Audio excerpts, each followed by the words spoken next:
Some members of our news team celebrated the nation's Liberation Day in August over in Korea's Dokdo Island. That was back in the summer, and now on the brink of winter, our EG1 tried to revisit the nation's easternmost territory, this time from Japan, which continues to renew false claims over the Korea-controlled islets. Japan has made repeated claims to Korea's Dokdo Island, but in that case, shouldn't it be possible to get to Dokdo from Japan? After all, it's relatively easy to get to Dokdo from Korea, and 100 to 200,000 people go there every year, while an estimated 1.8 million people are expected to have visited the islets by next year, since the islets first opened to the public in 2005.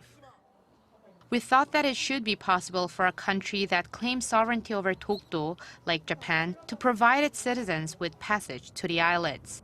So we set out to see if it was possible.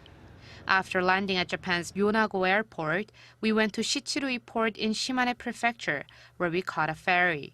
After 2 hours on board, we landed on the Oki Islands. Japan's northwest archipelago is the country's closest point to Dokdo at a distance of 157 kilometers. And to support their argument that Dokdo belongs to Japan, posters and monuments on Dokdo are displayed around the island. For example, right at the disembarkation point, visitors are greeted by a sign that reads, "Dokdo is and has always been part of the Oki Islands." Japan claims to have incorporated Dokdo, or Takeshima as they call it, into the Oki Islands in 1905, a claim that Seoul rejects. Dogojima is the inhabited island furthest from the Japanese mainland, and no cruise ships or ferries sail any further west from here. So we got onto a small fishing boat to see how close to Dokdo we could get. 今まで船で竹島に行ったことあるんですか？ないですね。で、ご先祖様とか昔はなんか100年前にメチっていうか取りに行ったって気がする、聞いたんだけど、聞いたことありますか？聞いたことはあるけど、実際行ったことある人は知らない。知らない。テレビで話は聞いてたね。なるほどね。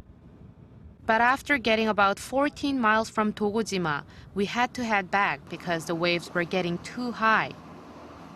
In fact, Japanese boats can't get any closer than 12 nautical miles, or a bit over 22 kilometers from Dokdo.